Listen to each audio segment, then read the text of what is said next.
yesterday we had an introduction about what we learned in last classes, like what is chromosome, how it acts as a vehicle for genes, and how genes are transmitted from one generation to next generation via chromosomes. Okay, and we decided to discuss mutation. So what is mutation?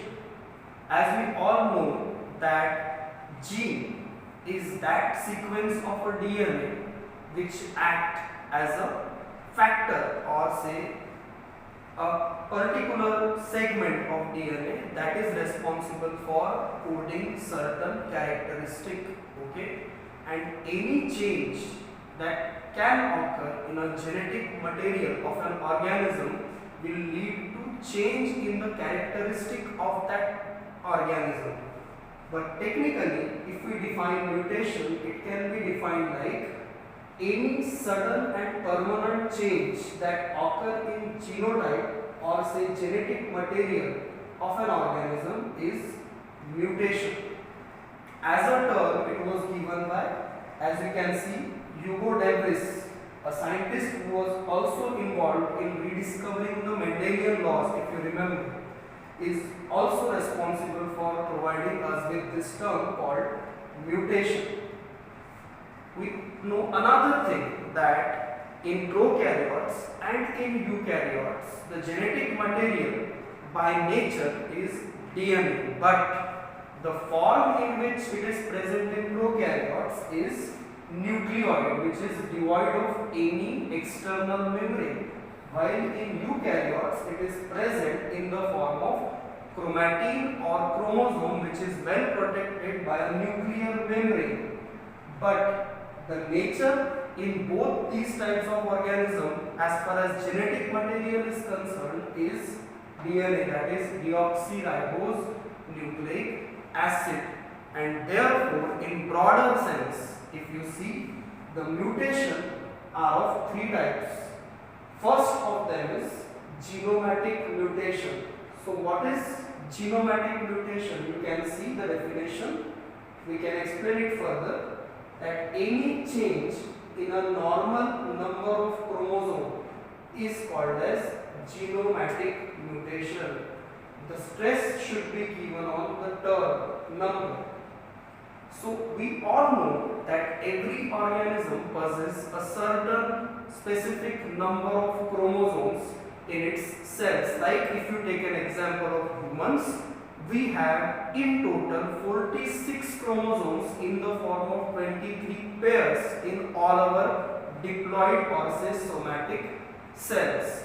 So any change that occur in our or say any organism's number of chromosomes will be termed genomatic mutations. If you remember, we studied a topic called chromosomal theory of inheritance that was given by Sutton and Boveri. According to that theory, every organism possesses a certain number of chromosomes, and each and every chromosome is responsible for certain characteristics. So loss of one or more chromosomes or addition of chromosomes can cause defect or disease. So here you can see, if there is a change in number of chromosomes, then it will lead to certain specific changes in an organism, collectively termed genomatic mutations. If you divide them further, they can be divided like polyploidy and aneuploidy. Give the stress on the terms. Polyploidy and aneuploidy, get the basic difference in between them.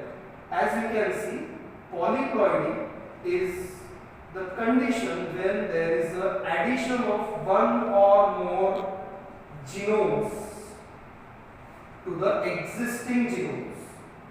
What do you mean by genomes? Genome is nothing but one complete set of chromosomes. Like if you take an example for humans, haploid condition contains 23 chromosomes. So 23 chromosome is a genome for us. We have two sets of genomes in our normal somatic cells, so we call ourselves diploid organisms. Okay, so if there is an addition of one or more genomes to our existing genome, then it will be termed polyploidy.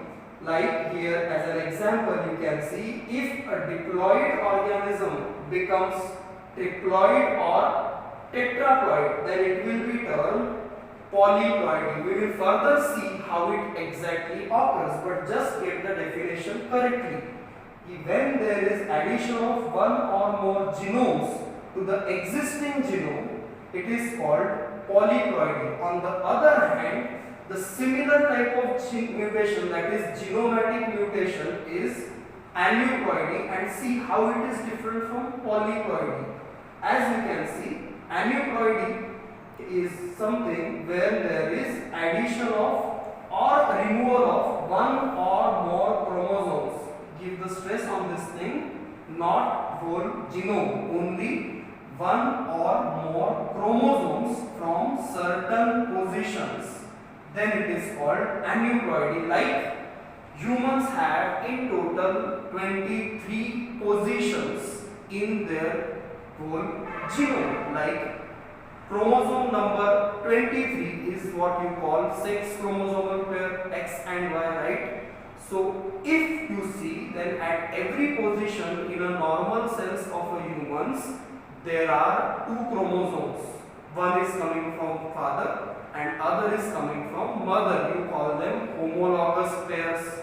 Is it okay? So if there is a removal or addition of chromosome at any of those positions, will cause either one chromosome more at some position or one chromosome less at some position. Then it is not an addition of genome, it is just an addition or removal of one or more chromosome from certain position. Then it is called aneuploidy. We can further discuss both polyploidy and aneuploidy, but we need to understand first the definitions correctly and the basic difference that exists between two types of genomatic mutations, that is polyploidy and aneuploidy. I hope you understand this.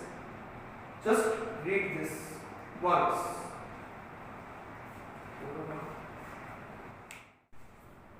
So now we know that polyploids are those where there is an addition of one or more genomes to the existing genome, and aneuploids are those where there is an addition or removal of chromosomes from one position or one more than one position. Okay, but if you see, then both these are the types of genomatic mutations where there is a change in number of chromosomes as compared to the normal number of chromosomes. Okay, and if you see, then the root cause, the root reason behind this is non-disjunction. As you can see there, the root cause behind genomatic mutations, that is polyploidy and aneuploidy, is non-disjunction, which occurs at the time of gamete formation during sexual reproduction. As we all know that meiosis is a type of division that is responsible for formation of gametes in all different types of sexually reproducing organisms, and during meiosis there is a separation of pair of chromosomes or homologous pair of chromosomes from each other, particularly during meiosis 1, or you can say in the stage called anaphase 1. But just think what will happen if this don't take place.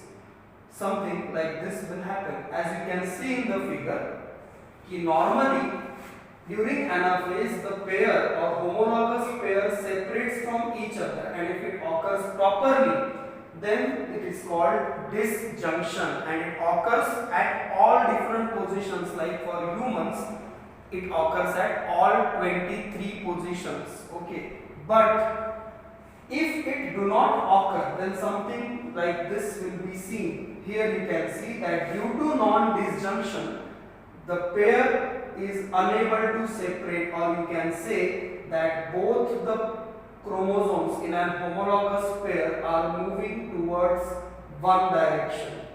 and this is something you call non-disjunction, and it can occur due to many reasons. One of the prominent reason is non-formation of spindle.